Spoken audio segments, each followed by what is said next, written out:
Okay, people, we are back with another chin check, and we've got Mike Harrington back in the house. What's up, Mike, dude? thanks for dropping by, man. Dude, thanks for having me, man. It's always a pleasure. Cool. So, um, last time out, we just had submissions to cover. I think that was all that was left. Yeah. You did a Yeah, pretty good job last time. yeah, we did cover pretty much everything, right? So, man, trying to remember all those friggin' submissions from this past year. I guess some of the ones that jump out obviously are the most recent situations. So we got Davison Figueiredo against Alex Perez in his first title defense at UFC 255. Uh-huh. Glover Teixeira over Thiago Santos at UFC on ESPN 17, where he got a rear naked. Dude, the Brazilian zombie. Yeah. Glover is just, man, he's been on a tear this year. He I really mean, has. dude, he's been on a tear of just getting his ass beat and still winning. Well, that's the crazy thing, because there was that point where he came into UFC, and I think, I don't think he was unbeaten, but I think not many losses. Yeah, I mean, I remember it was like one of those things where it was like he was clearly ready to come over to the UFC in like, I want to say like 2010, and he had Oh, to wait yeah. like an extra 3 years because of visa issues or something. Yeah, Uh, it was a weird one because it was visa issues, but he'd still fought in the US a good few times. Right. So I'm looking here. He started his career in the WEC, right? Mm. 0-1 start, then the loss to Ed Herman at, I think it was Strikeforce. Bouncing around between Strikeforce and WEC. And then I'm looking here. I mean, it was just down to Brazil. And I think, yeah, he was stuck in Brazil for quite some time. Didn't end up getting back to the US until 2013. And he came over, yeah, with that 19-2 record. Yeah. Oh wait, no, sorry, no. He fought Rico Rodriguez in his last fight in Brazil, and that made him 17-2. So that was 2011. But yeah, I remember a lot of people were talking for a long time. Like, yeah, this might be the guy to take down John Jones. Yeah, because he was training with Liddell, so he was in the pit team, and that, you'd always hear that. You'd always hear that Glover was the man. Mm-hmm. And so, yeah, he came to the UFC, went on a little bit of a run, fought John, lost. Then it was just that period of where he'd, be doing okay in a fight, and then he'd just get caught. Like, Okay. get caught, and it was kind of over. And now he's like, he's found that way to, come back in fights. Yeah, I mean, like, the Smith fight was like a perfect example, right? I mean, honestly, if you go back to the Alexander Gustafsson fight, like that's a pretty good indicator, right? Like that is, I mean, he went 5 rounds with Alexander Gustafsson getting Mm, leveled with uppercuts over yeah. and over, and that was just an accumulation of a knockout in that one. I mean, obviously the one punch KO against Rumble, anybody has one punch knockout power, but like, Yeah. dude, that Gustafsson fight, standing in there with him for 21 minutes of a possible 25, just getting pieced up on the feet. It's like, oh, this guy's got a head made out of cement. Like, so to show that in the Anthony Smith fight, where it's like he was getting wrecked early in that fight and he just kept coming, dude, like that. And then same thing with the Santos fight, just getting pieced up on the feet, but just never quit, never say die. Yeah.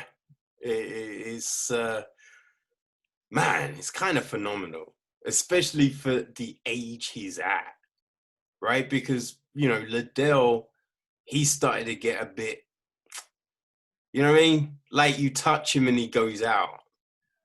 So Right. you kind of would have thought that Glover might be going in that direction, but no.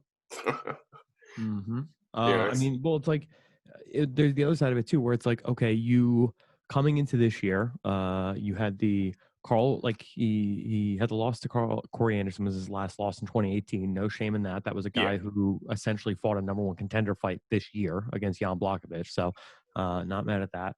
Carl Roberson got the win there. I genuinely don't remember that. Yeah, I don't remember that fight really at all. The Kudalaba fight, I for sure had picked Kudalaba in that fight. The Nikki Thrills fight, like that was a split decision. So it's like, who knows on that one. But Anthony Smith was certainly picking Anthony Smith. Thiago Santos certainly picking Thiago Santos. So it's like at every single turn, he's, beating the naysayers and the critics. So it's pretty awesome seeing where Glover's at, where going from last year where he's fighting Nikita Krylov to a split decision versus now where it's like Dana White's like, yeah, he probably should be the number one contender, but we're going to screw him over in favor of Izzy. Yeah. Yeah. It's a tough, but I kind of feel that Glover, after all the damage he has taken in those last few fights, sitting a few months out wouldn't necessarily be the worst thing. Yeah, it's fair. But yeah, it'd be interesting to see what happens in that situation. Yeah, I mean, I'm looking at it now. So it was 6 months between the Anthony Smith fight and the Thiago Santos fight. So we get another 6 months, and he fights again in May. I'm not mad at that either. Yeah. Yeah, because I don't know if we would get Glover in, February, March. I don't know if he'd do that quicker turnaround, So kind of having Izzy against Yan kind of makes sense. Yeah, that's fair. Yeah. UFC 254, right? Khabib Gaethje. The Khabib just wrapped Gaethje up in that rear naked. Whew. Like he nearly had him at the end of the first round, and then the second round, it was over. Right. I mean, that there is something about it. And this is something that I've always respected about Holly Holm, something I certainly respect about Bisping, like that idea of I'm not tapping out. You're going to have to separate me from my consciousness. You know what I mean? I will die rather than submit to another man. Yeah, it is definitely a gangster way of going out. For sure. And you kind of feel that Khabib, you know what I mean? He took the nice option in that fight, right? Because Gaethje was just like, I'm not going to tap. He can break my arm. I'm not going to tap. So he was just like, all right, I'll just put him to sleep instead. Well, that's an actual thing that did you hear Khabib's quote on that? Yeah. I mean, he said his mother and father were in the crowd. I did not want to maim their son in front of them. That's the scariest thing I've ever heard in my life, dude. That is terrifying. Yeah, and I think with some people, you put it down as hyperbole, right? You think he's just saying it for the quote. But with Khabib, you believe it. You go, yeah, no, that's what he did. Yeah, 100%. I think that man could do pretty much whatever he wants, whenever he wants. So, God bless him. Yeah, indeed, man. So on the same card, we had Shavkat Ramonov. He tapped out Alex Oliveira to be the first. I think he's the first Mongolian UFC fighter. I'd believe whatever you say. I mean, this is way over my head, dude. Then UFC on ESPN Plus 36. We had Mackenzie Dern against Randa Marcos. So Dern got the nice sub in that fight. Sick. UFC on ESPN Plus 30. Ariana Lipski with the,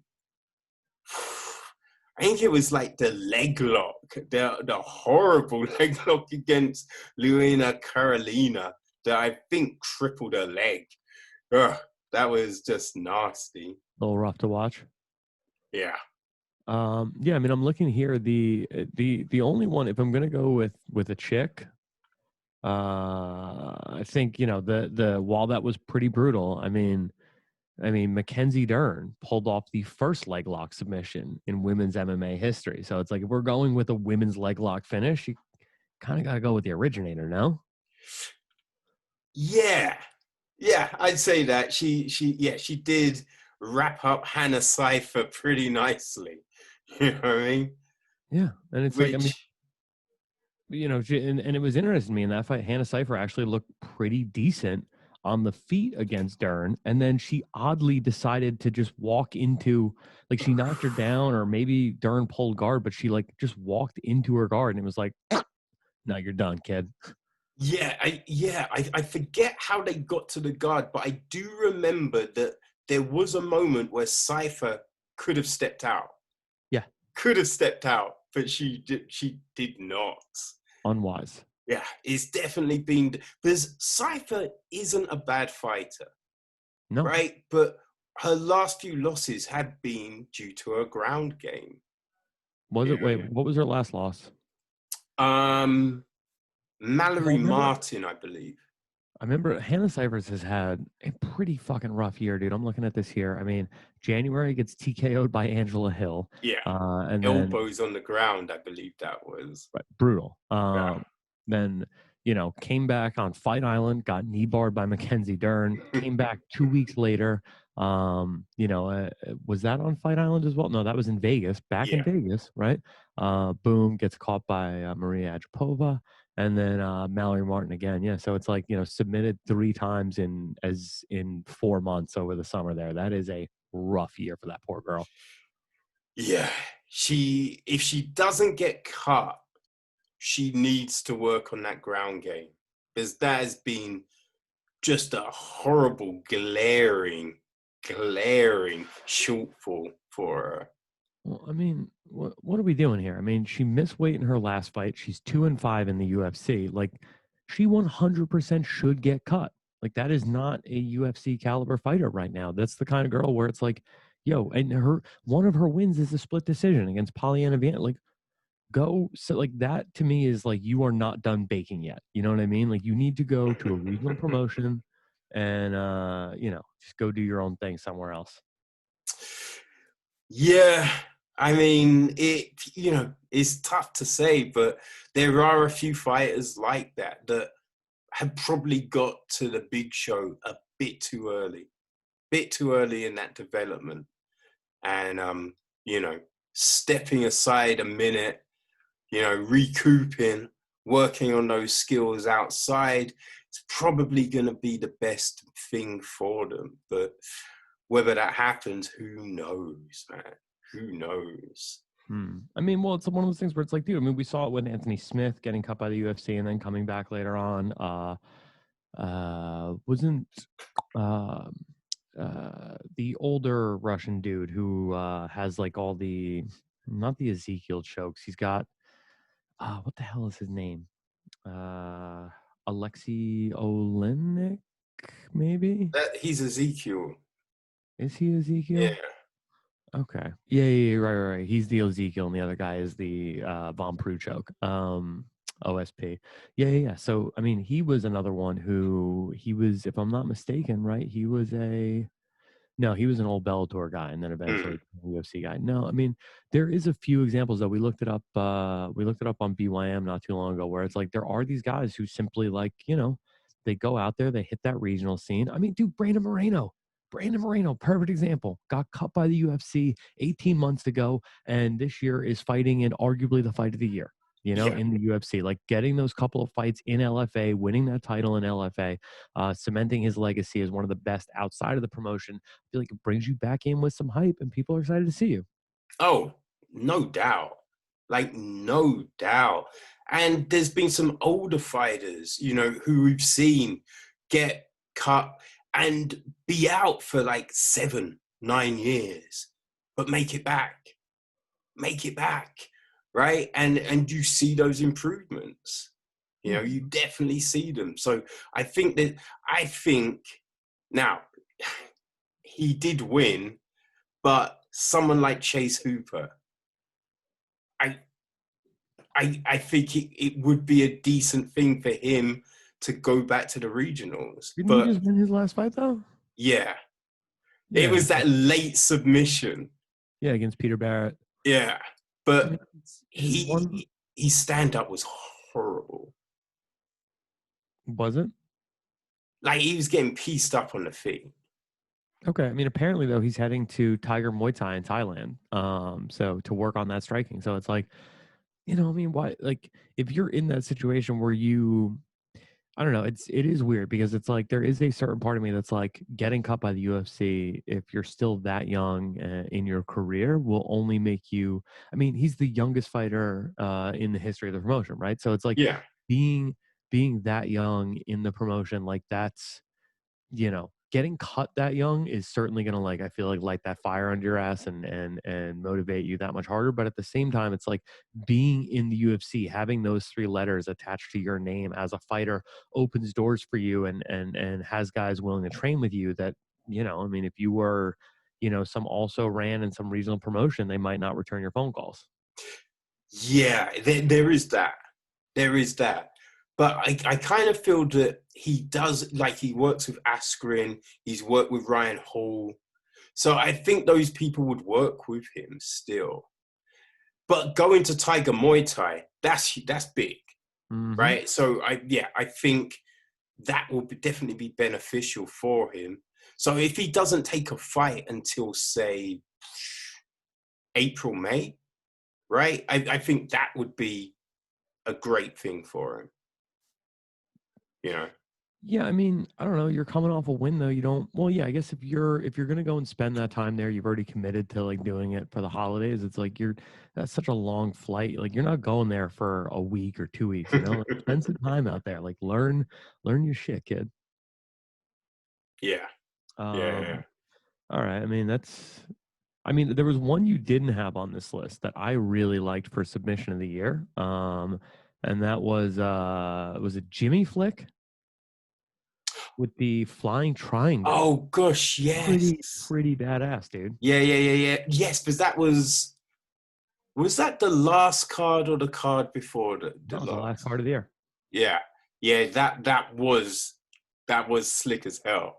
That Hmm. was definitely slick. Yeah, I will say that, and also Aljamain Sterling against Corey Sanhagen at Yeah. UFC 250.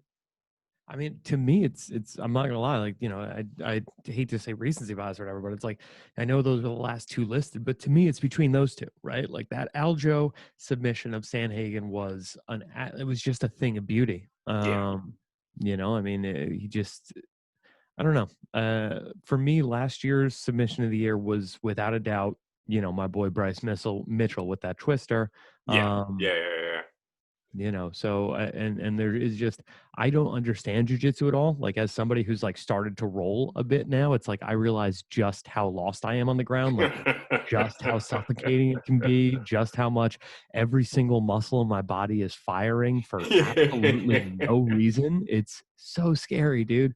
So being able to do that at such a high level it's always mystifying to me, and I never know how to judge these one against the other. But as far as just the how clean that looked, it's hard to beat that in my mind. That Aljamain Sterling submission against Sandhagen against a very high level, very dangerous opponent, no less. Oh, yeah. No, Sterling takes it from me because, firstly, the importance of that fight, right? That was a number one contender fight, right?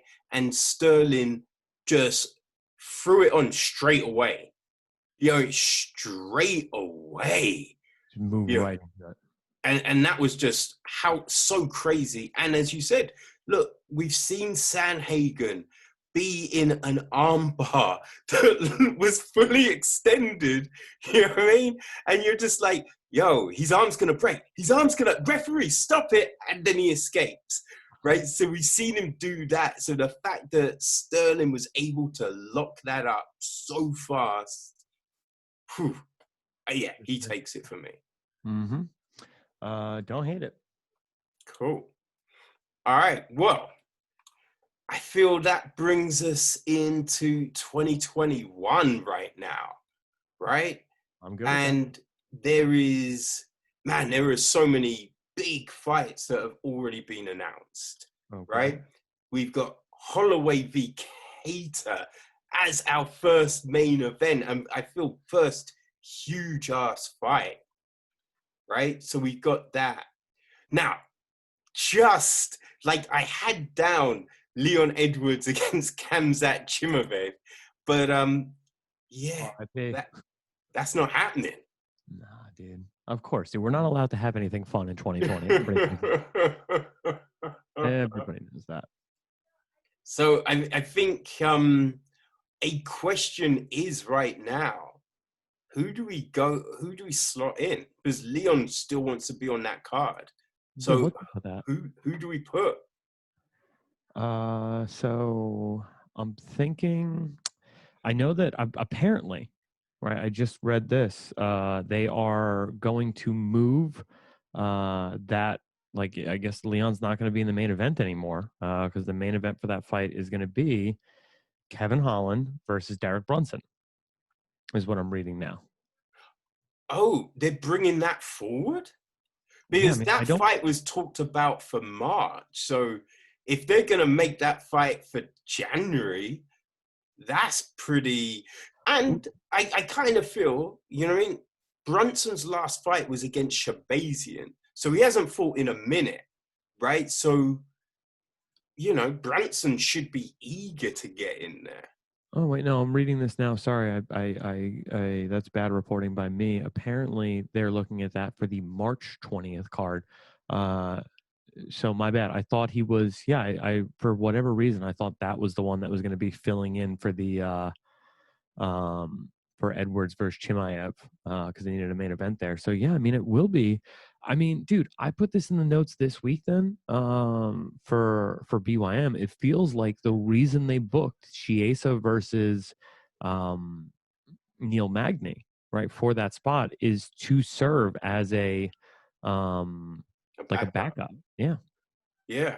Well, I did read that Magni is he's up for it. And if you remember, Magni was the first guy to go, all right, Chimaev, let's go. Right? And no one else was answering the call, and Magni came straight for that shit.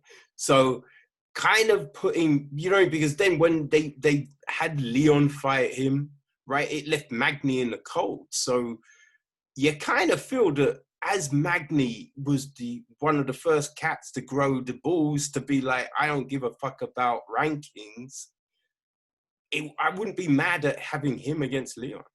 Yeah, but I mean I don't know that seems to defeat the purpose for Leon a little bit, you know? Like so we're looking at this where it's like I don't know. I mean, I guess it doesn't in the sense that like he needed to take a fight just to get himself back to that number 3 ranking. Yeah. Which is where he's at right now. And then Magny's down the line at number 9. So it's like, yeah, you're going from fighting the number 15 guy to fighting the number 9 guy, but I mean, come on now. I mean, who as a UFC fan is going to put Neil Magny on the like I'm hyped to see this guy fight scale above Hamzat Chimaev? You know, so it's like you're taking a Mm, in my mind, like Neil Magny is the one of the toughest outs in the division. You know, like the guys who yeah. beat Neil Magny consistently go on to fight for titles. You know, like he's that dude matched up against number 8 Michael Chiesa right now. It's like that is to me that like I was saying last week that disrespected veteran title, right? Like guys who've been in the game for a minute, nobody sees them as real title contenders no matter the fact that like I think Magny is on if I'm not mistaken he lost that didn't he lose to Song Yedong in a very no sorry No, he beat the Leech last yeah, year. he won. And he looked really. I think he lost the first round. If I Mhm. remember correctly, he lost the first round and then came back and schooled him for the next two. Yeah, I mean it's just pace, dude. Just that he puts that Mm, pace on you that nobody can match. I mean the Anthony Rocco Martin fight. I mean that's a guy who, obviously is a problem for a lot of guys in the division. Robbie Lawler, former champion, just completely outclassed him. He's on a 3-fight win streak, and nobody seems to respect this guy. I mean, yeah. Michael Chiesa has been in the company since 2012 he won the Ultimate Fighter against Iaquinta, right? It's like Mm. you're looking at this now. We're now in 2020. He's an 8-year veteran on a 3-fight win streak. Just beat Carlos Condit, legend. Diego Sanchez, legend. Rafael Dos Anjos, legend. Nobody's looking at this guy as a possible title contender. So it's like I do like those two kind of butting heads. And I would hate to break up that pairing, but you know, Neil Magny is such a he's He's just a he puts threat. such a pace on you, Yeah. He's right? he's got that reach, that wiry ass frame, right? So frame wise, him and Kamzat are kind of similar. Are they? Like, because Kamzat's kind of, lanky and lean, a bit like, I think Magny has got Especially at the reach 170, on yeah. him, but they're kind of similar. Yeah. I don't know. I wouldn't be mad. Right now, Edwards, he called out Jorge Masvidal, but we know that's not going to happen.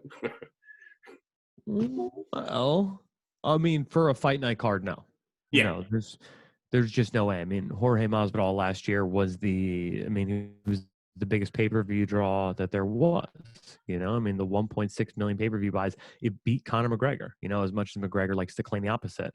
Um, so I don't see how you can put him on a free ESPN Plus card. You're just giving away money as the UFC there. So, Yeah. I mean, I could see it as a possibility if you said, right, the winner of this fight fights Usman, or the winner of Usman Burns, right? If you said that, I think Masvidal, because he wants that fight, right? He wants that fight back. So I think if you said that, I think you could make it. But the fact that it's in under a month, no, I don't see that happening. You know. oh, okay. Well, hold on. This is interesting. Now, I just want to point this out. McGregor posted a thing that says he was paid or collected reported buys for UFC 246 was 1.35 million versus Masvidal and Usman, who came in at 1.3 million. So Uh, technically, okay. he is looking at that being like, yeah, I mean, I sold a little bit more than Masvidal, but one way or another, like those two are your two biggest stars right now, Yeah. beyond a shadow of a doubt. So it's like I don't care if it's going to get you a title shot. I don't care. Like you're not going to give up that kind of money to, Masvidal's getting a piece of the pay-per-view pie no matter what right now, where he's at. You can't give up that kind of money, especially that late in Masvidal's career, to take a free fight against a very game contender on a fight night card, So if they moved, now here's the thing, right? If they moved Leon Edwards versus Masvidal into a 5-round co-main event slot Connor and Poirier, and they gave Masvidal a piece of that pay-per-view, that would be it would be, it's a 2 million pay-per-view buy maybe, but it's like, are the UFC really going to use their two biggest bullets on the same card? No. So what are we doing? Mm. Yeah, it's a tricky one. I kind of feel that possibly Edwards isn't gonna fight on that card. Well, I mean, Yeah. let's see here. Let's look at the UFC rankings for. I mean, you got Gilbert Burns, who's slated to fight Usman, so that's not happening. Covington, No, why not? I again no. I think he's a big name, a big draw, right? He won't Yeah, but step to a fight night. He'll be like, pay me the money. I'm pay-per-view. I sell fights. No. is he? I Yeah. mean, his only big seller was, the Kamaru Usman fight. Kamaru Usman versus Colby Covington. I'm just going to look up the pay-per-view buys on that one right now, because I think that is, so UFC 245 pay-per-view buys. I mean, like his last fight was on ESPN Plus. The Tyron Woodley fight was on ESPN Plus. So, what are we doing here? Clearly willing to fight on ESPN Plus. I mean, the Robbie Lawler fight is the worst it's the worst ratings in the yeah, I mean, I'm reading a thing from Bleacher Report saying, he's the worst. He's just not a big draw right now. I mean, I think in his head he thinks he's bigger. okay, but I mean, he's a realist, right? Like he knows what he's doing. The all right, so UFC on ESPN, Ngannou versus Cain Velasquez did 1.46 million views. Like that was their average rating. Covington versus Lawler 680,000. Like it's below Dos Anjos versus Edwards, below Barboza versus Gaethje. Like it's not his. He just doesn't translate to it. No. Like he just doesn't translate to buys. And I think there is that side of him where he looks at it and he's like, I mean, that's why he took, I think, the fight against Tyron, which was like the fight he was looking for a couple of years. He said was going to be the biggest selling thing, blah, blah, blah. It's like, all right, you took that fight on a fight night, dude. I think you could possibly get that fight, but you'd have to move it back a bit. I just don't see him taking a fight on the 20th of January. If you moved it back, maybe, but I don't see him jumping in at the last minute. Like he definitely should. I mean, that definitely would help him if he did. But yeah, I don't know. I might be wrong. I just don't see it. Yeah, maybe. I mean, I don't know. There is like a certain thing of it though, where it's like Colby Covington going out there to fight a black dude who's British, right? Like in a foreign country, like that lines up with everything Colby Covington represents, like there's just something about that where it's like, I mean, look, if we were going to have one guy go do it on 3 weeks notice, it would be like the most racist son of a bitch we have.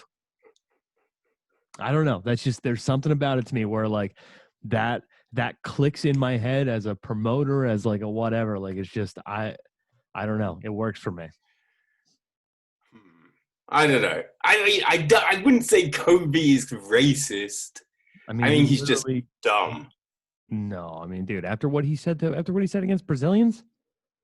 Oh, well, I mean, he said the thing again, but remember, he did say that trying to keep his job because he'd been told he was getting cut.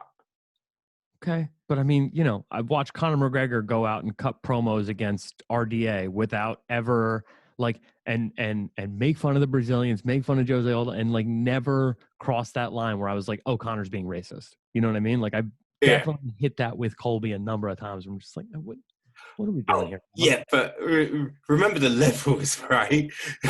Covington's trash talking is pretty basic. It's not that smart. It's not that deep. He thinks he's great at it, but it does come off as a WWE next fighter. Fair. But I will say, that card, we've got some great fights on that card. So, you've got, as you say, Chiesa against Magny. You've also got Carlos Condon against Matt Brown. I mean, god damn, that's a great fight. If it happens, I mean, I think that fight's been booked like 4 times. Yeah, it definitely has. But fingers crossed, nothing's come up that they're injured yet. So I'm hoping.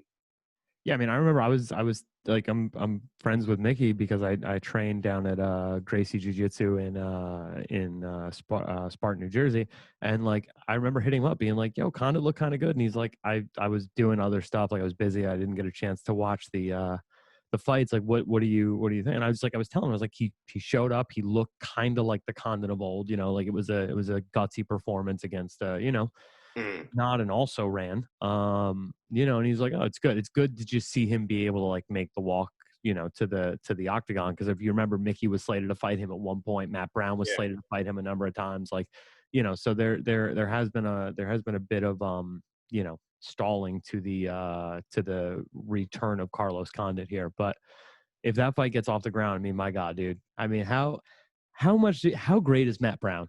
Just how great is the Immortal One, dude?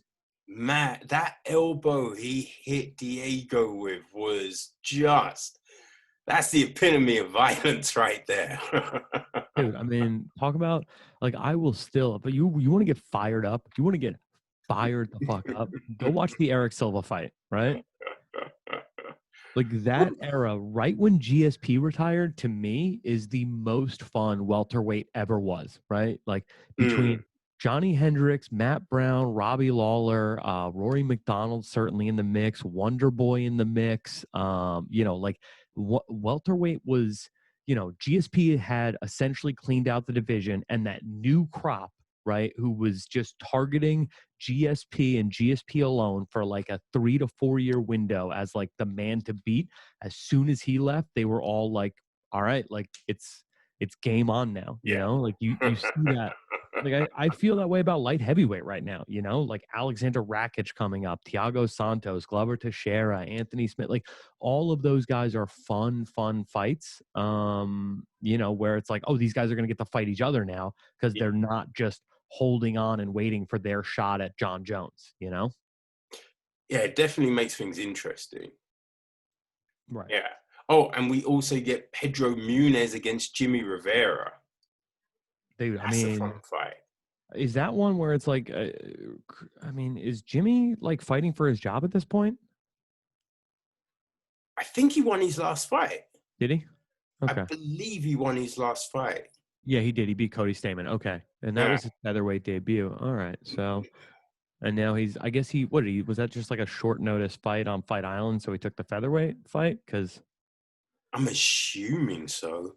I mean, dude, it's weird because if you look at it here, it's right. It's like he lost 3 out of 4 at one point at bantamweight, but those losses were to Marlon Moraes, no shame in that. Mm, Aljamain Sterling, no shame in that, and current champion Piotr Jan. So it's yeah. like, okay. Yeah. And then the win against Cody Stamen coming back at featherweight there, it's like, okay, cool. I mean, let's see you get a win at bantamweight against, somebody in Pedro Munoz who is like he didn't Pedro just beat Cody Garbrandt last year? Yes. Did I get that wrong? Didn't he Yeah, knock yeah, him no, out? he beat Cody, yeah.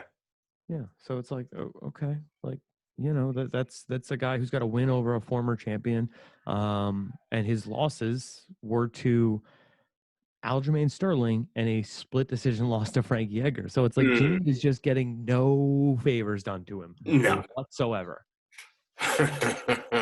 But a win, that, throws Rivera back into the mix. Sure, it does. But also, does a loss then make Munoz's job, up for grabs because he'd be on his third straight loss with a loss to Sterling.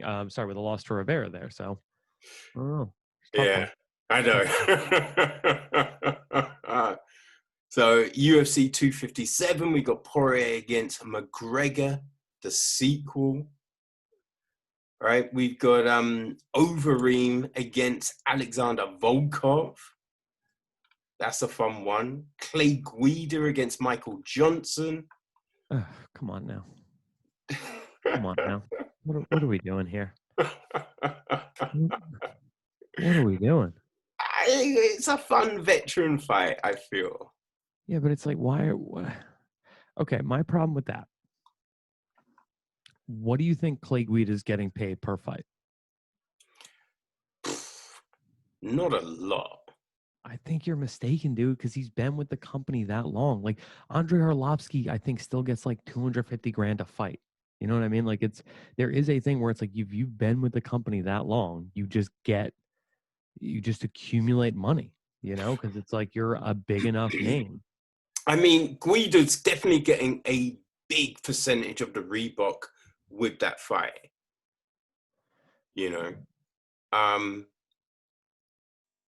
Yeah, no, it's still Reebok until is it March? Is it March? I thought it was January they were switching over. I can't remember when. Okay, so this is UFC 237, which was still quite some time ago, right? That was Rose versus Andrade. That's the night that Anderson Silva hurt his hurt his leg kicking Jared Cannonier. And Yeah. Volkanovski fought Aldo to get himself a title shot. That night, like Clay Guida, okay, 59,000 a show, 59,000 a win, 20,000 fight week incentive. So it's like, that Reebok money, who cares, right? That's not like coming out of anybody's pocket. That's just sponsorship money that was already dedicated into a giant pot. He's getting paid the same thing as Jose Aldo, but it's like, you're getting 60 grand just to walk in the door, where these new fighters who are like Clay Guida is never going to be a UFC champion. No. You're getting 60 grand for a fight where the youngest guy on the card who could be a future champion is on a 10-10 contract, like 12-5, 12-5, 15-15. It's like, all right, if this guy wins his fight, if a guy wins his fight at 15-15, he's making 30 grand, which is still 20 grand less than Clay Guida, who we know will never be a UFC champion. What are we doing? All right, but this is the thing with that, right? Guida's been in the trenches for a long ass time, So these newer cats, right? So they may have come from the Contender Series, maybe something else, right? So they've possibly had 2-3 fights in the UFC, right? So I think they then look at, if you're a 15-15 fighter, you're on your third fight in the UFC. You're on your third. You've won your first 2 fights in the UFC because that's how the pay grade jumps up. So yeah. if you're 2-0 in the UFC, your third fight is for 15-15. Yeah. So they're looking at, cats like Guida going, okay, right? I'm aiming for that shit. So if they win their fights, they can renegotiate that contract, you know what I mean, and get more. But if they start off at, I don't know, 40-40, right? So there's definitely going to be some people. There's some people who are like, yeah, I'm just happy to be in the UFC, which is fine. But you want those people that are like, I'm going to be a fucking champion, right? And not everyone has that mindset. So I kind of feel it's show and prove, right? You show you've got the ability. You show that you've got that determination. You get the money. Okay, Michael Johnson is now on a 3-fight losing streak, something like that. I think so. Yeah. He lost to Josh Emmett, Stevie Ray, and Thiago Moises, right? So he's on a 3-fight losing streak. His last fight got paid 83 to show. Okay, so if we're just going off of those numbers, 83 to show, 49 and 49 for Guida. It's like, dude, you're gonna put 150 into this fight. If Johnson wins on an 83-83, split, you're talking about this is a $200,000 fight that you're putting on when when both of these guys are literally fighting for their job. Oh yeah, no, for real. Whoever loses is getting cut. So that's my point. What are we doing here, right? Like that $200,000 could be invested into, for that one fight, could be invested in 10 fights for 2 prospects.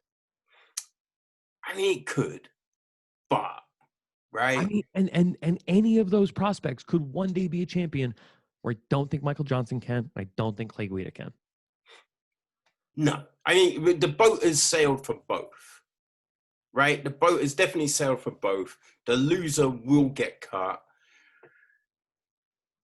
And I imagine the winner isn't going to stick around for much longer. So that's my point. What are we doing here? Why is this money going to, like, when we argue and complain about fighter pay all the time, right? And people are constantly bitching these guys don't get paid enough, and these fucking, backseat MMA junkie writers who shit on Dana White for putting on promotions in the middle of a pandemic when we're desperate for fights, right? And these guys who wouldn't have a job without Dana White building the infrastructure, right? All of these guys complain about fighter pay. We're literally looking at a $200,000 meaningless fight. But 2 veterans. Like, I'm not mad that Eva's getting paid. Sure, but you know what I think would be, in my mind, a significantly better use of time and resources. let both of those guys go out to the indies. You know, like if you were to put Clay Guida in an LFA or RFA, whatever, you know, put him in the whatever King of the Cage or any of these regional promotions, you know, they could be killers, you know, and let them work their way back into where it's like, all right, now you got a Michael Johnson, a newly rejuvenated Michael Johnson on a 4-fight win streak in the regionals. It's like, all right, bring him back at that point. Yeah, maybe give him a shot against a top 10 guy. You know, like I just don't understand I don't understand this level of matchmaking. It just doesn't make any sense to me. I kind of feel that when either get cut, that's going to be it. I don't see them going to the regionals and trying to come back. You know what I mean? I kind of get the sense that, yeah, it's probably, you know, it wouldn't surprise me if the winner of this fight retired. So, okay. I mean, cool. If it's, I guess if it's just like one more fight for a paycheck for both of them, and that's the understanding going into it. But other than that, to me, I don't know. I feel like I don't know. Like there is a certain side of me where on the one hand, I always get excited when I see Jim Miller on a card.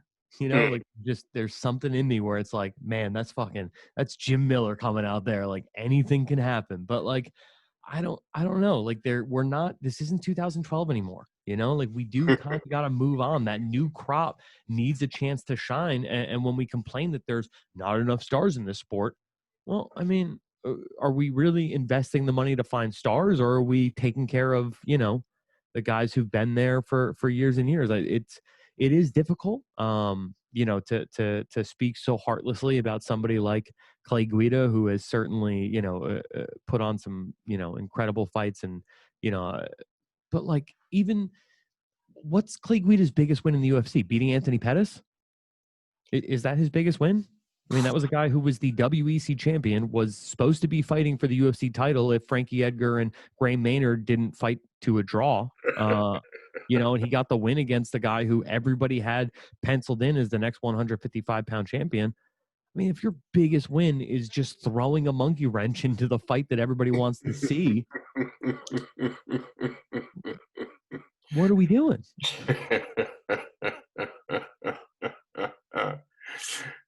Yeah, you know, but I don't know. We'll give him what I imagine, right? The loser goes. The winner, if he doesn't retire, he gets fed to an up and comer, right? I feel, and then you make the name for the up and comer if they get that win, and that's what I see. That's what I see happening. But here's my question, right? Does getting a win over Clay Guida still get you over? Does getting a win over Michael Johnson still get you over? Like Thiago Moises is the last guy to beat Michael Johnson. I don't think Thiago Moises is particularly like, you know, a killer in my mind, somebody who's going to be like a superstar one day. No, but we then, in his next fight, we did see a lot of improvement with my ice, with his standing. He, you know, I mean, he's standing game, and he did get a better opponent. So I think it's not the rub that it used to be, but it definitely adds a little something to someone on their second, third fight in the UFC. Yeah, I mean, I'm just looking at, yeah, I mean, sorry, I was trying to see like who could actually make that claim, right? Like, I mean, he's not even getting matched up with these guys. Clay Guida isn't. His last fight was against Bobby Green, right? Then Jim Miller, BJ Penn, Charles Oliveira, Joe Lozon, Eric Koch. I mean, you have to go all the way back to 2016 against Brian Ortega, where he got a knee KO in a fight where he was winning, right? Yeah. He was doing his Clay Guida best to stop the momentum of a hard-charging, rising prospecting Brian Ortega before he got caught in that third round, very, very late in the round, might I add, right? He could have just stopped Brian Ortega's momentum. You know, instead, he loses to Brian Ortega. They learned their lesson and didn't put him in there against any hungry young killers for quite some time, you know? And Clay Guida still needed 1, 2, 3 fights before getting a title shot. So The funny thing about that is that after that fight, Ortega still didn't really do any work on his stand-up. Right? It was only in that last fight against Korean Zombie that we truly saw Ortega take another level on his stand-up.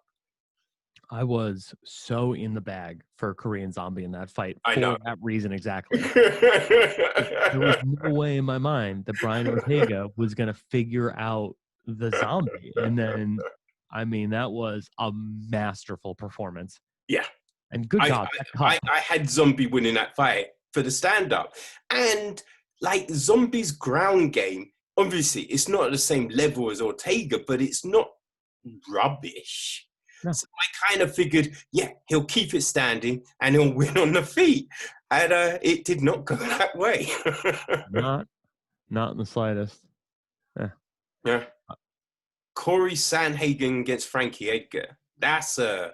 Good God, that's a fight. Yeah. That it's the fight that we were meant to get, you know what I mean, last year. Oh, that's right. That was supposed to be his bantamweight debut, correct? Yeah, but he then took that last-minute fight in December against Korean Zombie and lost. Wait, what? Yeah, Frankie last December, remember? He took a last-minute fight on the last card in Seoul against Korean Zombie, and Zombie knocked Frankie out. Right, that did happen. But I mean, so he was going to drop down to bantamweight to fight Sandhagen, and then and then decided instead to stay up. I mean, dude, at that point, it's like if you're, I don't know, that's a weird one. That's such a weird one. Like if you're targeting 135, your entire mindset is on fighting like a smaller guy and getting yourself smart, and then you get in there with a killer like the Korean Zombie fighting in his home country, no less. Yeah.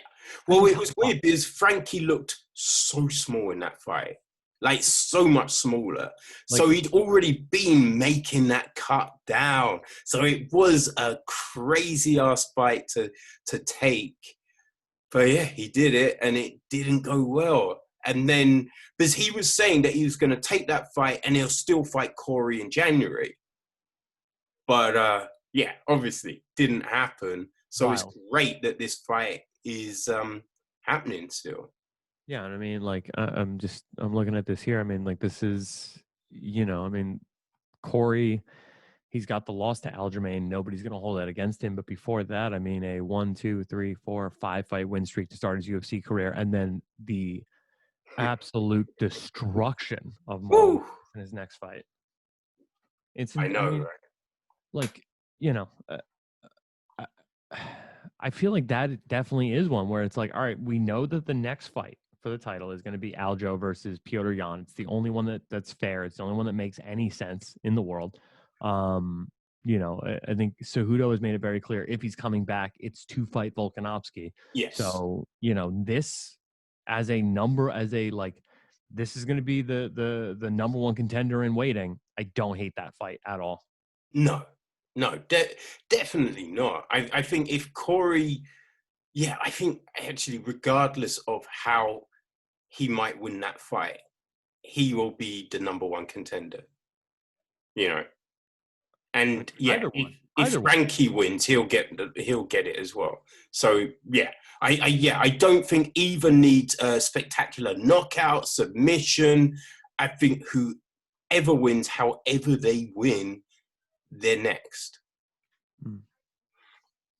But yeah, I mean, we've got a load of other great fights to look forward to.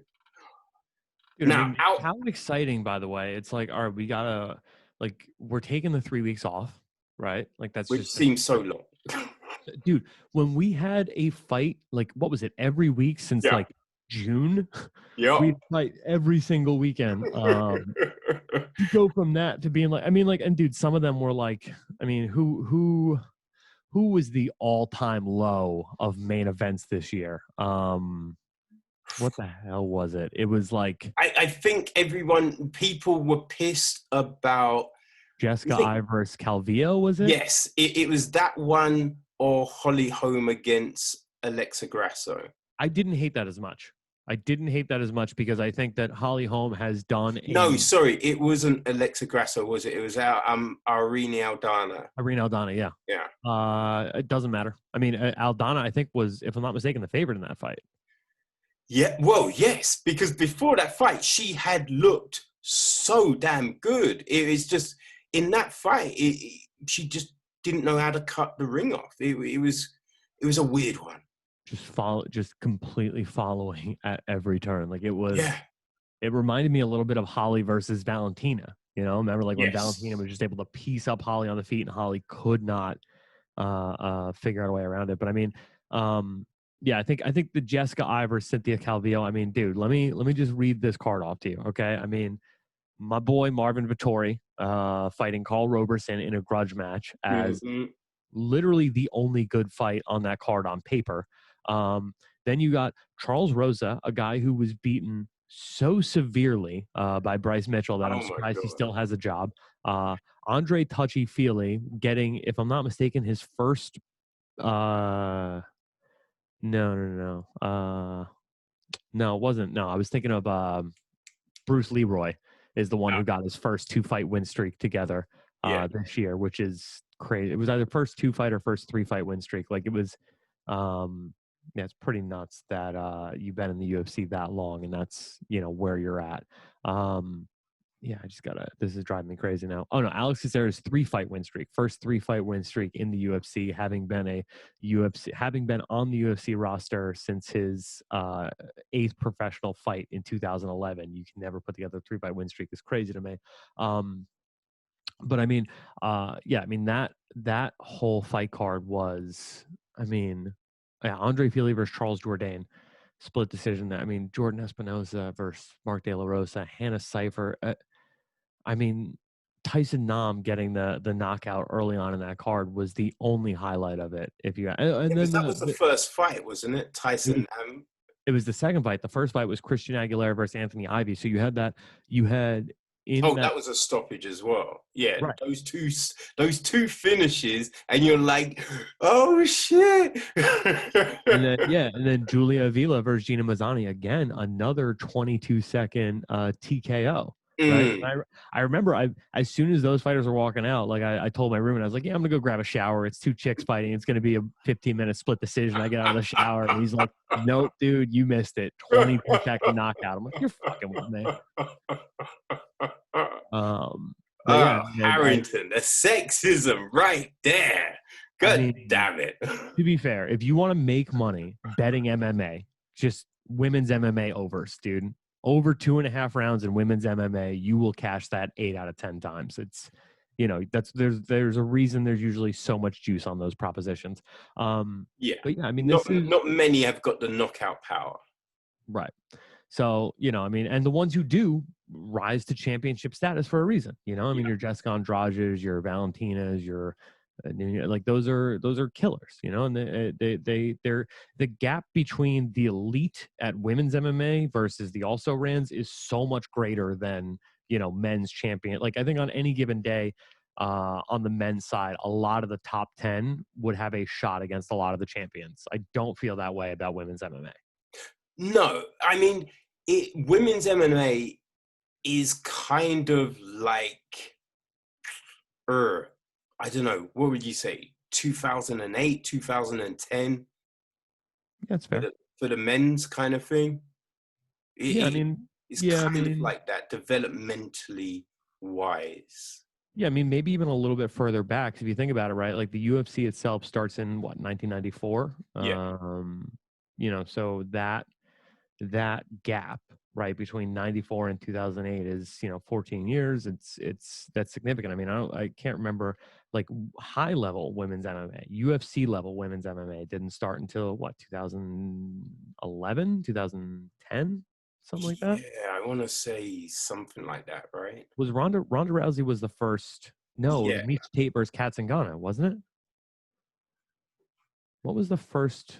No. No, it was Liz Camouche, Rousey. I think Yeah, that yeah, was yeah. the first. Yeah, you're correct. UFC 257. That was 2013. Mm. Oh, you know, I mean, we're talking. you're 7 years into having women's MMA in the UFC at the highest level. Before that, your Strikeforces, your Invictus. But I mean, you're not, Ronda's career didn't start until 2011. I mean, you can go back a little bit further than that to the Gina Carano's of the world. But like realistically, yeah, I mean, you're not even at that 14-year mark to compare it to 2008 MMA, like when, you know, Liddell was running crazy. And like you just haven't hit that level yet. And I feel like Nunez is really the first of that new breed, where, since she's been training, that path to high level MMA and actually being able to make a career out of this has existed.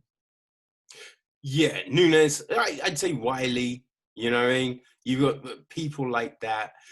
I think an issue is it's the cards, right? Because you think UFC, you've usually got two women's fights, oftentimes three women's fights on the cards. But you look at other promotions, it's not like that. So unless they're fighting in something like Invicta, an all-female promotion, they're struggling to get those opportunities. So I think the development of the game, it's just it is where it is. Yeah, I mean, it certainly is progressing. And I mean, to see somebody like Wei Li coming out of China, where it's like, oh, this is arguably the best, I don't think it is arguable at this point. She is the greatest Asian combat sports performer that there is, like there's just like relative to the rest of her division, you know what I mean? Yeah. Like for sure Korean Zombie is up there, but you're not going to compare him to the greatest of all time at featherweight. I mean, she is up there as, you're looking at her like, oh, this is a chick who for sure could go down as the greatest strawweight of all time. There's no doubt in my mind. She has that pedigree. And she has certainly the win over Andrade, the win over Joanna. What do you think about this, by the way? The Rose Namajunas getting snubbed for the title shot for Carla Esparza. I it is a difficult one, right?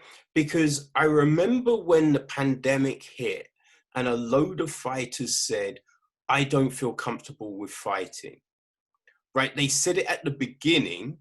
And then a few months in, it's just like, I can't believe I can't get a fight. What's going on? That person's above me. How's that person above me in the rankings? And it's just like, yo, son, you said you didn't want to fight yet, which no one's faulting you for, right? So I think sometimes we get that. So I would, it's hard to say, right? Because Rose, like she struggles with the mental side of the game at times. Yeah. And I think because, with the pandemic, I think she lost a few family members. Did she really? Yeah, I think if I remember rightly, I think more than one family member died. Yeah. And I think possibly there might have been a thing where maybe she was just like, I don't feel comfortable fighting just yet. Right. And so it's kind of like, well, we need to book this fight. You've said you don't want to fight quite yet. We're going to give it to Carla. And they're saying, no, she wants to fight. But it's like, but when? And I think it's a lost in translation kind of thing, Well, no, yeah, that was the thing. She was supposed to fight Andrade at UFC 249. She had to pull out because of, two family members dying from COVID. And then she eventually did come back, fight that Andrade rematch and got in my mind, a controversial win there because I think Andrade did enough to win that fight. But, I like Andrade way better at flyweight. It makes the most sense for her. I mean, she was a chick who was getting wins at bantamweight, Yes. So once flyweight became an option, it was like, dude, if she wasn't one fight away from a title at strawweight, I feel like she would have made the jump to flyweight, and she probably should have fought Valentina 2 years ago. Like that's just the trajectory of that. As far as like the two best girls at around that weight class, it's no doubt in my mind, it's Andrade and Valentina in some order. So I am very excited to see those two fight. That's probably, I don't know. Maybe Wei versus Rose. What's your number one female fight for next year? Gosh, I would say it's. I mean, I want to see Whaley Joanna again. Really? I thought, as I said, look, I thought Joanna did That's great. enough to win that fight, right? And it was just the forehead looking like a motherfucking alien that I think that swung it for the judges, because Whaley obviously punches harder than most of them, right? And I think that was the thing. It was the power and the forehead. But I would love to see that fight again because Joanna can win that fight, right? Um, I think seeing her against Rose that's definitely a good fight. That's definitely a fight I would like to see. So I think it's between those. I think Carla's good, right? Because Carla is you. I think you discount her, but it's her Why? wrestling is great. But I think if she gets hit by one of Wei Lee's, she's going out That's been my because we feeling about saw, Carla for years. yeah, because we saw Carla get pieced up by Joanna, and Joanna doesn't knock you out, Hmm. right? And That so I was think Carla could get knocked out by Wei Lee, but her wrestling is legit. Yeah, that was all the way back in 2015. So, God knows. One other name, by the way, this was like the heir apparent, by the way, at strawweight. Somebody who we thought was fighting a title eliminator against Nina Ansaroff at UFC 238 all the way back in June of 2019, and that's Tatiana Suarez. I feel like she was on everybody's list as like the potential champion, Yeah, coming out of 2020. Like, people were making their year-end list 2019. I think that a lot of people had it between I can't remember if Zhang had already won she did. She already won the yeah, title at the end of 2019, right? So it was either like Zhang or Suarez. A lot of people were looking at Suarez as like, oh, this chick could take the title in 2020, and she yeah. just didn't It fight. was a horror. It was a horrible fight against Ansaroff, right? It was a bad fight, but Suarez did get the win. But she injured herself in that fight. And I remember seeing something a few months back that she's still having some issues with the injury. Is she really? Oh yeah, still fighting neck injuries, disc issues in this from October of 2019. Uh wow. That is a shame, dude. I Yeah. didn't realize that. Yeah, it's not like she's sitting out for, contract or anything. These injuries, man, I you figured know? it would be like a COVID thing, you know what I mean? Like just Yeah. with the, limitations on international travel. She is a Brazilian fighter, correct? No, no, Suarez is American. Is she? Yeah, yeah, yeah, yeah. Okay. She represented America in the Well, she was going to represent America in the Olympics before the cancer. In what? Wrestling.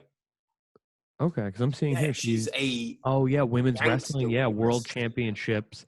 And Yeah. then well, I'm also saying she took gold in the world jiu-jitsu championships twice. So I was like, did they add jiu-jitsu to the Olympics now? No, no. I think all her family are wrestlers. I think Yeah, her I think younger brother and sister, like, yeah, they're just straight up thugs, man, on the wrestling mats. So yeah, and I oh, think in the time she had to take off, that's when she got into jujitsu. I believe that's correct. okay, yeah. So I am reading this here. Yeah, she went in for an MRI because of those same bulging discs that she had, and they found cancer on her. And when she was recovering from cancer, she picked up jujitsu and MMA. That Yeah. is a badass chick, dude. I mean, 8-0. She's only been training MMA since 2014. Um,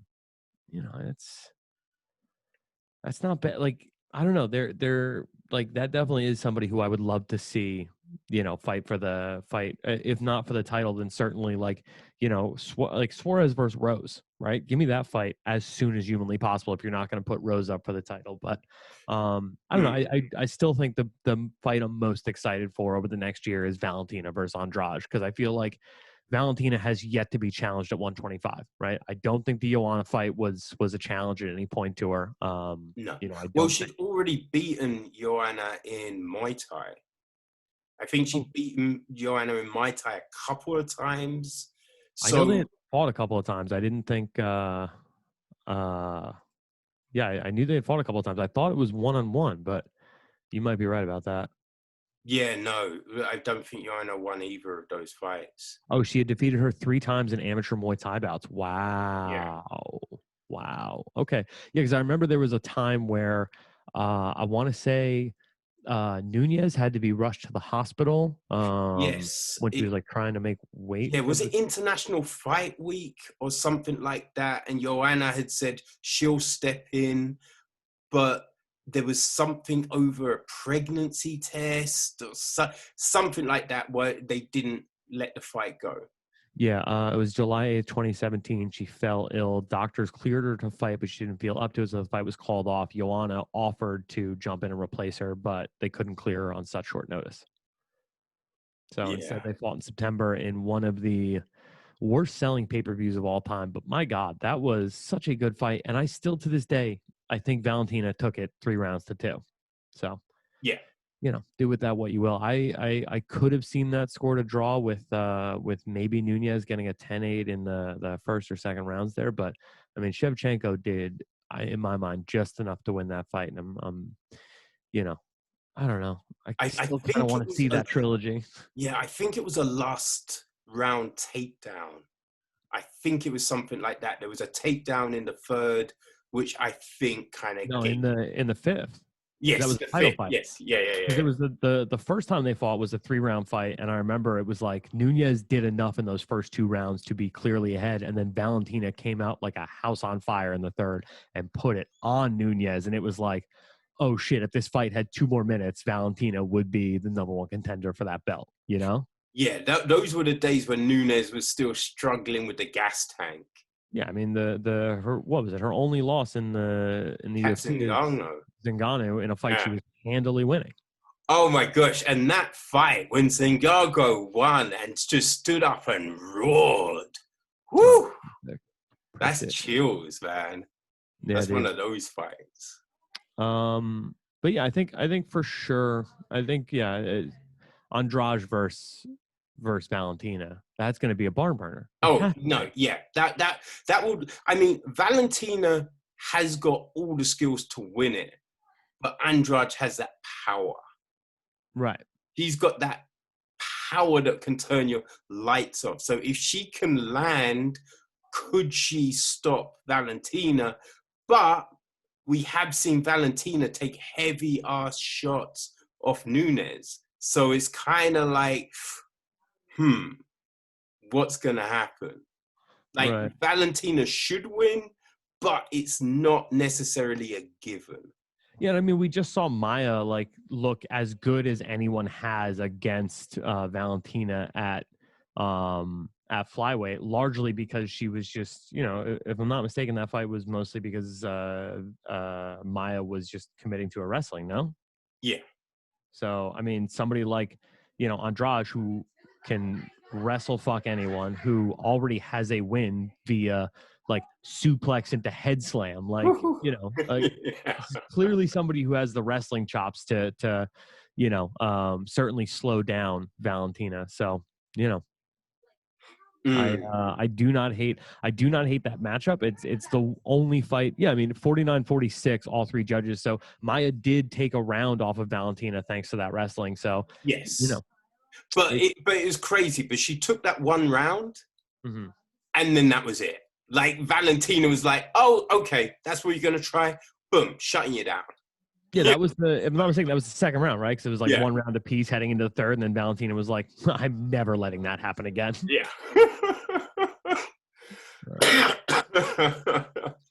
All All right. right. So I only have a few minutes left here. You want to give these predictions for champion of every division for next year? Oh shit. Does Yes. that work for you? Let's jump on that, Okay. man. Sorry, I got a bunch of people who just walked in the room. I'm gonna kill this for a sec. But if you want to just tee up the segment. All right. So yes. Now going into 2020, our champions at flyweight, we got Davison Figueiredo. At bantamweight, we got Peter Yan.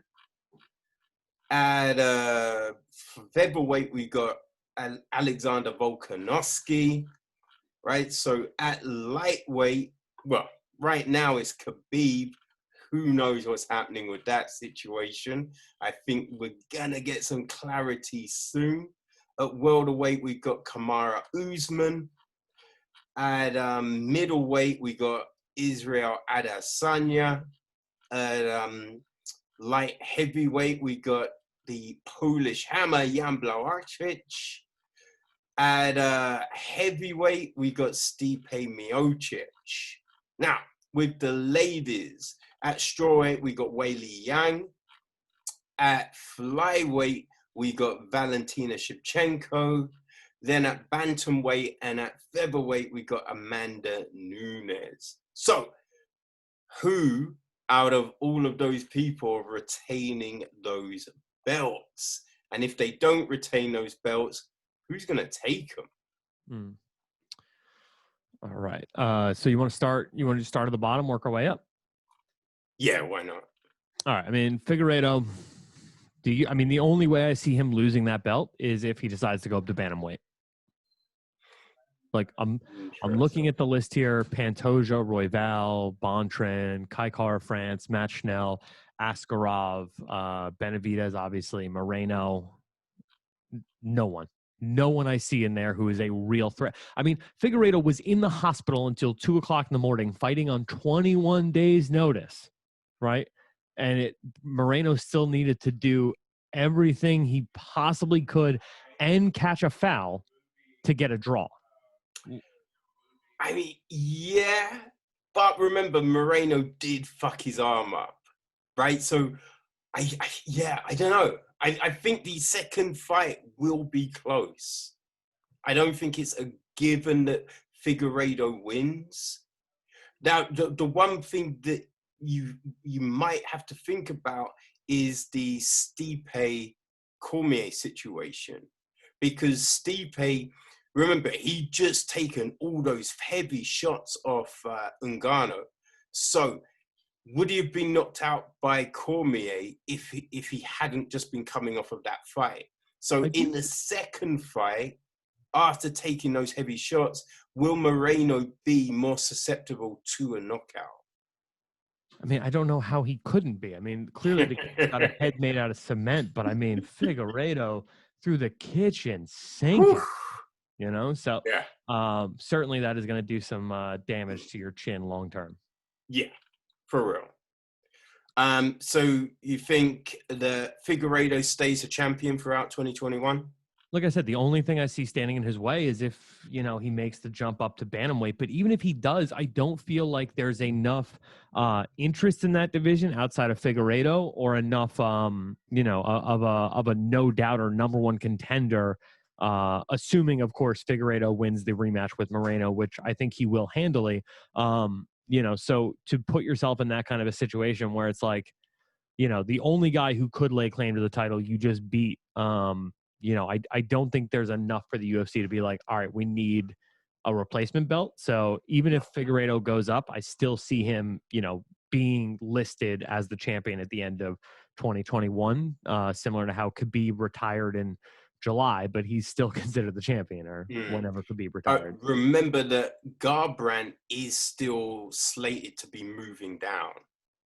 Maybe, it's who knows, dude. Like he was like maybe still thinking about it, but he's open to taking fights at bantamweight now. Like it looks like the only reason he was thinking about moving down is to fight for that title immediately. And Dana said that Moreno versus Figueiredo is for sure going to be that first title defense of 2021 for Figueiredo. So Garbrandt is already talking about taking fights with Jose Aldo. He said this week he wanted to fight Jose Aldo. So I wouldn't bank on Cody Garbrandt going down to 125 right now. Interesting. Okay. All right. Well, let's go to bantamweight. Okay. I think Sterling is taking that belt off Jan. Right. Does he hold it? I agree. I do think Sterling wins that belt, but I think Sterling has to fight again this year. Yeah. There's so many young kids. Dude, the Rob Font that showed up last weekend my God. Such a different man than what I was used to. That guy has championship potential. Frankie Edgar always has championship potential.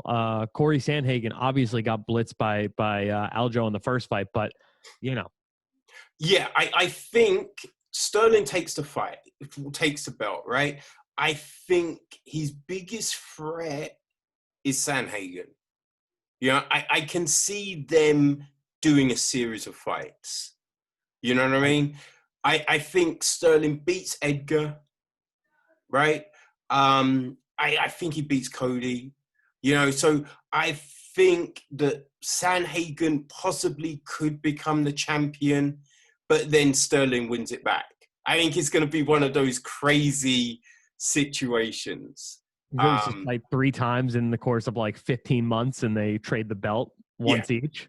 Maybe. because I don't hate that. I can see them fighting 3 times. I can see Sterling fighting 3 times next year. So Well, yeah, certainly, if he wins and then loses the belt, I could see him coming back for a Yeah. third fight. If that third fight is for an immediate rematch for the belt, because I mean that has such a baked-in storyline too, where it's like, you know, if Aljo goes out there and beats Petr Yan, you know, and Sandhagen goes out there and beats Edgar, it's like, all right. I mean, it was over in a minute, whatever, you know, like it was like a freak jiu-jitsu thing. Like Sandhagen really didn't take that much damage in the fight. If he was expecting something like that, would it go differently the next time? You could sell that you could sell that first rematch to me, and then if it's one apiece, you have to have that trilogy bout. Yeah, So exactly. so that would be, I mean, dude, for all right. So the prediction is Sterling wins the belt, loses the belt, wins it again, ends 21 as champion. I don't hate it. Yeah. I do. There is a certain side of me that's wondering how the hell Aljamain Sterling and Cody Garbrandt have never fought. You know, and it's like there's definitely a part of me that, you know, even though I was just saying I think that the winner of Edgar versus Sandhagen should get the winner of Jan versus Sterling. If there is a situation where Cody Garbrandt comes in, beats somebody like Jose Aldo, and looks extremely impressive doing so, I would not mind Cody Garbrandt versus Aljamain Sterling, and that is a fight I think any given night Cody Garbrandt can beat anyone in the bantamweight division. So Yeah. And do we see Sean O'Malley come back into the mix? He's in the mix. He's already in the mix, quote unquote. But I mean, he is so far from a title. He just doesn't have a champion's mentality, right? Like talking about a guy where he came on Believe You Me, right? And he's like, he said it right then and there. He's like, yeah, like I'm undefeated or whatever, but like I'm gonna lose at some point, you know. And like he was saying all the right things, right? Talking about being humble in victory or defeat and being respectful of his opponents and be like that whole and then just to see how much of a crybaby bitch he's been since losing to Marlon Vera it's I don't know. To me, he's just not. He's, you know, $1 million talent, 10-cent head still. So, you know, I think it's going to be 2022 before that guy snips the title shot. There is that, but then I did see that he entered a jiu-jitsu competition, right? And not a big jiu-jitsu, just went, competed, and I thought that kind of speaks highly. So I'm hoping that, you know, he gets his head straight and yeah, he's focused back on, you know. We'll see, dude. I don't know. I'm cannot tell you. There's one fighter whose stock plummeted through the floor for me more than anyone this year, and it has nothing to do with what happened in the cage, because I still feel, I mean, that knockout of we were talking about it last week, Eddie Wineland was absolutely incredible. And I remember I was doing a live show for the Dad Meat guys in Philly, and I said, as they were walking out, I was like, if Sean O'Malley wins this fight, he will be fighting for a title by the end of 2021. Like he was certainly on that trajectory to being a champion. You know, and it's not the loss, it's how he handled it.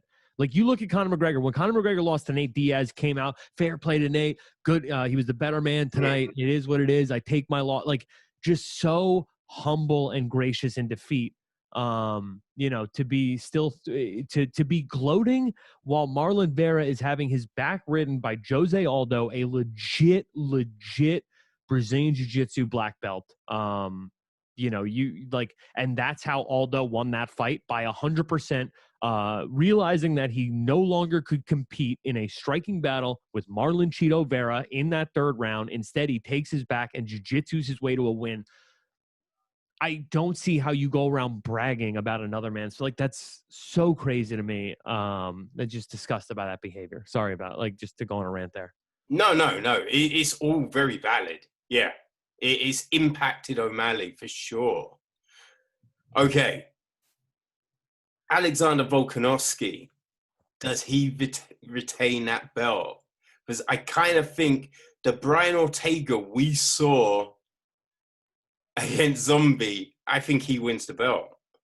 It's tough because it's like, you know, with somebody like Volkanovski, he's built like a fucking fire hydrant. So it's like, how do you jujitsu that guy? You know what I mean? Like, are his limbs long enough to fucking catch? You know, like there is something just weird about his build for somebody like Ortega to try to use jujitsu. But certainly that striking that he put on display against Korean Zombie was next level.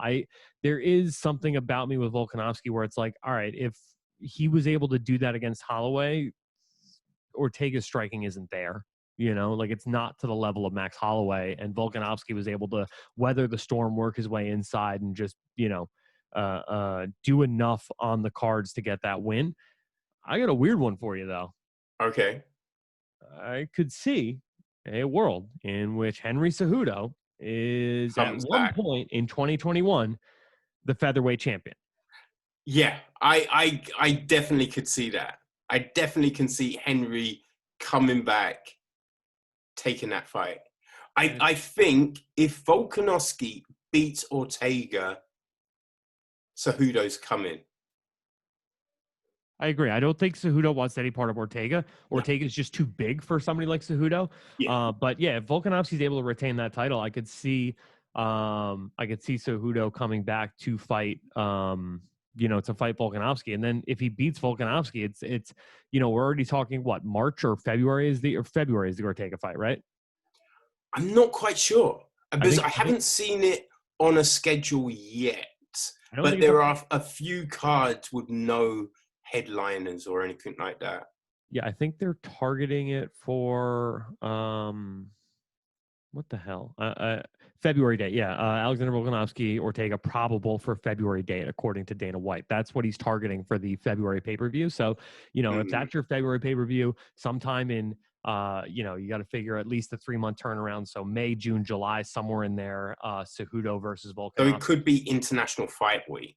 It could be, but I feel like they really, I don't know, like if Cejudo's coming back and Cejudo wants that money, he wants that giant paycheck like he's claiming he wants, I feel like that would have to be its own standalone card to pay him, the level that he needs to get paid.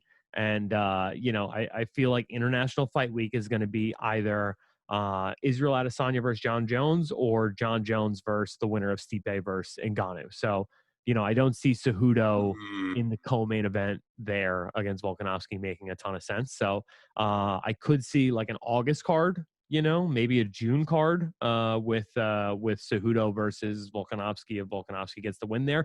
And then, Yeah. Cejudo he's not that active. You know what I mean? Like he's not constantly defending that belt. I think Cejudo went a year between winning the belt and then defending it, if I'm not mistaken. I think he got injured. He I think did. he tore his shoulder. In the Dillashaw fight? Yes, or in training. I think he hurt himself, and that's what the gap was. Yeah, so he had the Moraes fight in June of 2019, and then again, he didn't fight again until May of 2020. The pandemic might have had something to do with that. Who knows? But yeah, certainly, he's not, like I said, he's just not the most active fighter. I'm looking here, like it looks like his quickest turnaround was the January to June when he beat TJ and then went up to bantamweight to fight Moraes for the interim title. Like if he's not chasing a belt, there's no reason for him to turn around that quickly. I could see him just riding out the end of 2021 with that, featherweight strap and proclaiming himself to be quadruple C and all that horse shit. So, Well, yeah, yeah, I could see him winning and dusting. you think?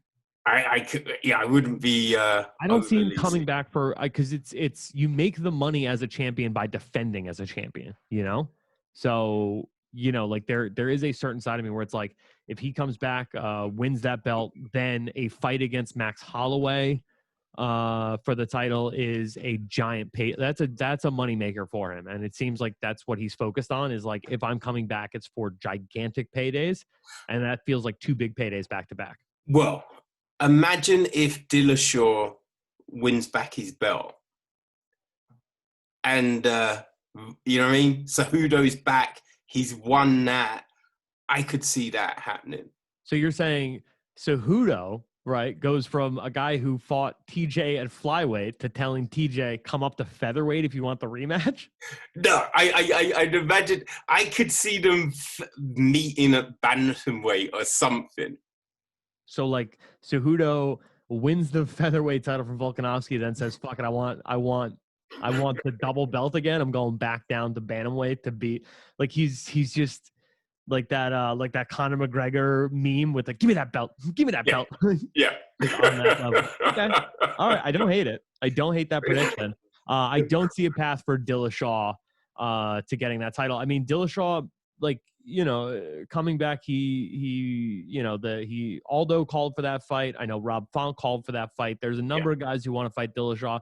I mean, bantamweight has so many good, hungry prospects right now who have, you know, legitimate resumes, like the Sanhagens, like the Sterlings, like the Frankie Edgars, where it's like, dude, you, TJ, are going to need to do quite a bit to get yourself back in the title contention, in my mind, at least. Oh, no, yeah. I definitely. I don't think TJ gets an automatic title shot. Don't think he deserves it. I think he only admitted to taking the drugs because he got caught. If he hadn't have got caught, he wouldn't be saying shit. No. So, yeah. Who would? All right. Lightweight. Yeah. Now, Khabib said, right? He says that UFC 257 will most likely be for the belt. That's his biggest indication that Khabib ain't coming back to defend that belt. Wait, what? Who said this? Khabib. Khabib said that UFC 257, that's McGregor versus Poirier? Yeah, he said it. The quote came out a couple of days ago, I believe, and it was just like, I still haven't met with Dana yet. I'll be meeting with him in a couple of weeks' time, but I imagine the UFC will be for the belt, right? They need to offer me something for the comeback. So what I'm reading here is Khabib says he believes the winner of that main event will fight for the title, right? But I don't think it's going to be against him. He did come out and say, what he said was, they got to offer me something. It wasn't money. It was an opponent. No. Well, and this is a thing, right? You guys didn't talk about it the other day on BYM. I think they offer him George St. Pierre. Because George has been, he did a weight cut the other day. And there's pictures of him on social media. The pictures of him on social media, he's got hair. The hair freaks me out. I always look at the picture and go, who the fuck is, it's St. Pierre, right? I just always imagined him with the clean dome. But I think Dana... An announcement tomorrow. Yeah, I think Dana offers him GSP. So, I mean, look, apparently the, New Year, new team, new announcement. What is this new team? He's done with TriStar? Who? I mean, he said, George said, new year, new team, new. Oh, dude, that hair is ridiculous, by the way. That hair is, like, I was picturing, like when you said hair, I was thinking, like, the Khabib, right? Like, with the really short, you know, like no. He got hair like I got hair, you know? Like, no, dude, he got, like, Charles Oliveira hair. That is bonkers.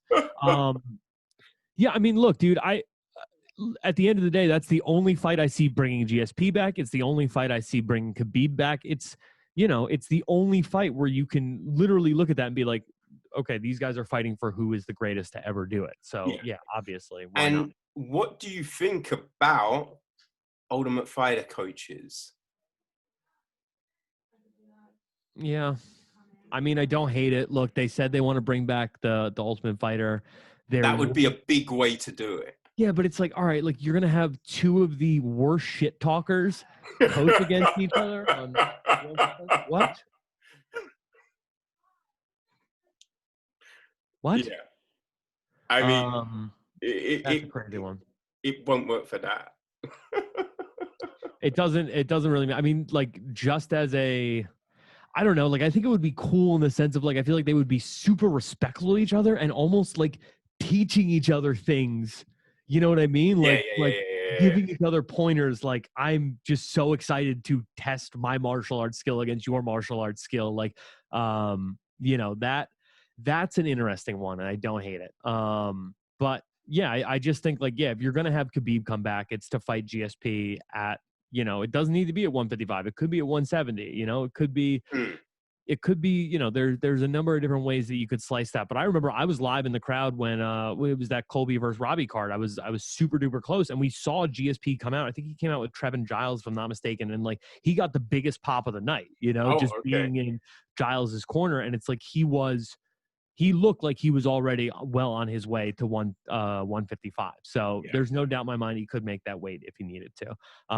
But yeah, I mean, like, have those two fight each other. I think with McGregor targeting this Pacquiao fight, over the summer, I don't I just don't see a pat. Like, I think McGregor does more for the belt than the belt does for McGregor, so it doesn't make sense to just put that interim strap on the line against Poirier in a fight that pretty much everybody expects him to win.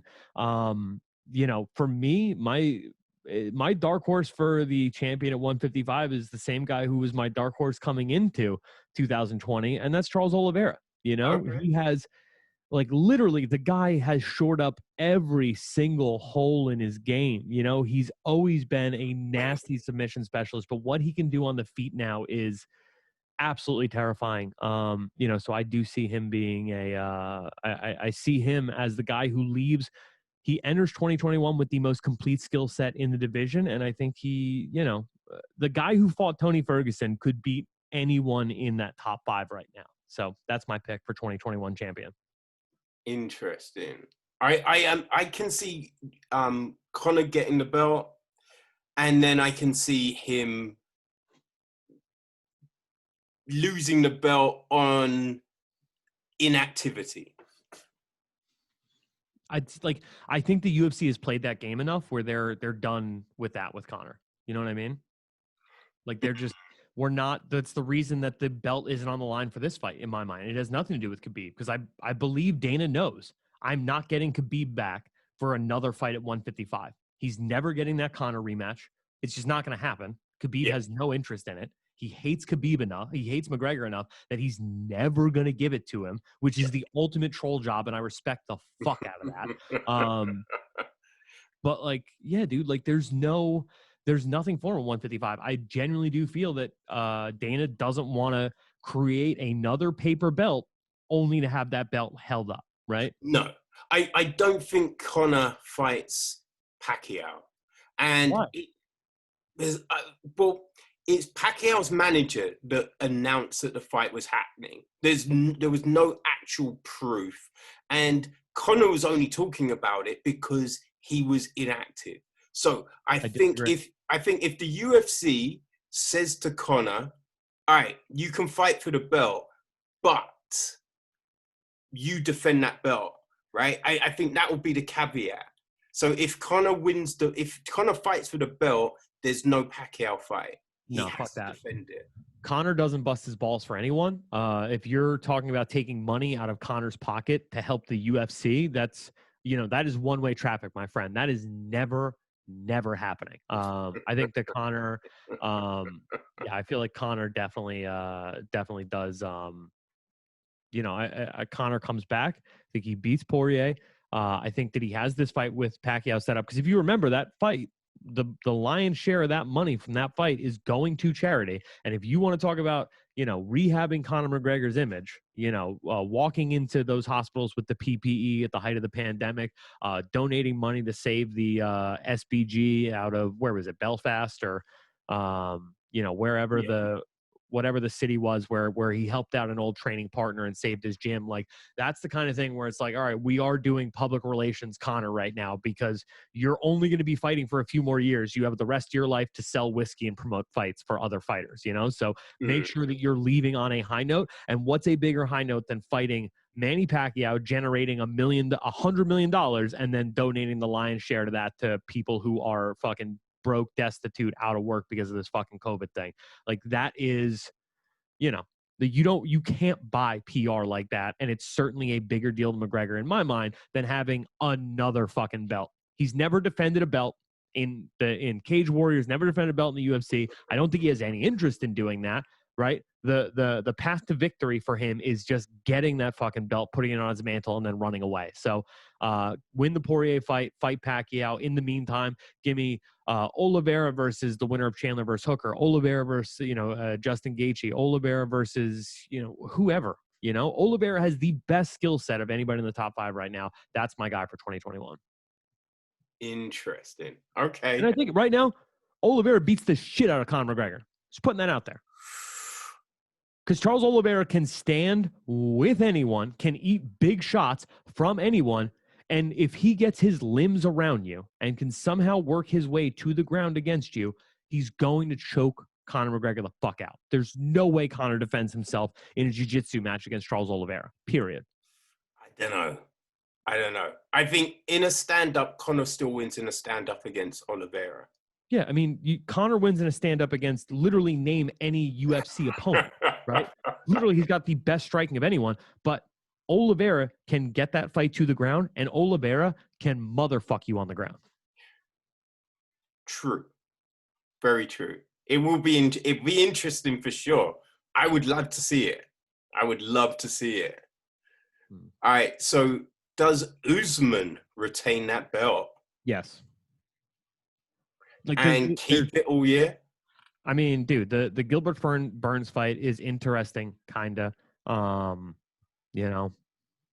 mean, dude, we just saw what he did against Masvidal. He only had one fight last year, so I wouldn't be shocked if he, again, only fights, one fight in 2021. That fight is against Gilbert Burns. He gets that win. He goes home. I mean, other than that, who's he going to fight? The winner of Leon Edwards versus whoever, he's already beaten Leon Edwards. What are we doing here? Kamaru Usman is going to go down in my mind as the greatest welterweight of all time and the most boring champion of my lifetime. Could not care less about Kamaru Usman. He does absolutely nothing for me. I will never spend money on a Kamaru Usman pay-per-view, but he's a dominant champion. He is. I don't think he's got long left. Why? I think his knees are fucked. Are they? Yeah. I didn't know that. He said that he has to walk on grass, because walking on pavement just kills he's just fucked his cartilage. Okay. I think he's lost the meniscus in between the knee through wrestling. So it's bone on bone. So I don't think he's got many fights. Okay, give me the Burns win. And then, I mean, literally, who else is there? He's going to fight Covington again? No. He's going to fight Edwards? Maybe. Easy win for him, in my opinion, if he does fight him again. Masvidal, that wasn't even a little competitive. Stephen Thompson is sort of kind of interesting. Maybe. I think Edwards and Thompson are the two likely fights. Right. I don't see either one beating him. I just don't. No. So, no. Yeah, neither do I. Unless he retires, Usman is the champion at the end of 2021. Yeah. Middleweight. Do you think Izzy stays at 205? I mean, it's a tough because he's saying that he's not going to put on any weight, right? And he's just going to go in there at what he walks around at, which I think I've heard is about 190 something. So I think, I mean, I think he might come back down because there are some huge people at 205. Right. So I think you might do what Anderson Silva did. Go up, fight one or two, and come back down. Sure. Blachowicz is one of the bigger guys at 205. So what are we doing here? I think the reason he goes up there is to win. If he goes up there, wins the title, and then fights John Jones in International Fight Week, that's the biggest fight the UFC can reasonably book right now. So that makes sense to me. At that point, what do you do? You're going to go back down to 185 and defend your What? You just I think you retire. Right. I think you beat John Jones and retire. So I don't think he's going to be the champion at 185 this time next year. I just don't. No. In my mind, the Darren Till could have beaten Robert Whittaker. If that was a 5-round fight, he might have beaten Robert Whittaker. Who knows? Wait, was that a 5-round fight? No. It was a 3-rounder, right? Yeah. Right? Am I? Yeah. No, it was. It was a 5-round main event. Yeah. Was it Okay. 5? It was a 5-rounder. Yeah, Oh, yeah. shit. It was a fight night headliner. So I mean, Till could have won that fight. I think Till could win a rematch. I think Robert Whittaker is heads and shoulders above everybody in that division, other than Darren Till. So, yeah, Whittaker I think will be a champion. And then yeah, if he does fight Darren Till again, who knows? But I think that is that's my pick for the end of 2021 would be Robert Whittaker. All right. I'm saying Kevin Holland. Don't hate it. Don't hate it. I mean, Holland is, he was there against Jacare, but I mean, Robert Whittaker beat Jacare to get the title shot in 2018? Yeah. And Jacare hasn't been back to that elite level since. So until he gets there against a real contender in today's middleweight division, right? Meaning the Marvin Vittori's, the Darren Tills, Robert Whittaker, Paulo Costa, somebody of that ilk, I can't put Kevin Holland in title discussions. I just can't. Till has to win. Not quite yet, but Holland fights 5 times a year. So I think by the end of 2021, Holland gets that shot. And he definitely talks enough shit to get that shot. So, all right, light heavyweight.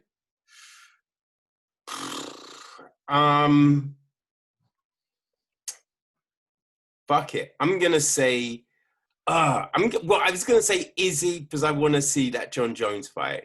Sure. But I would love Glover to get that belt.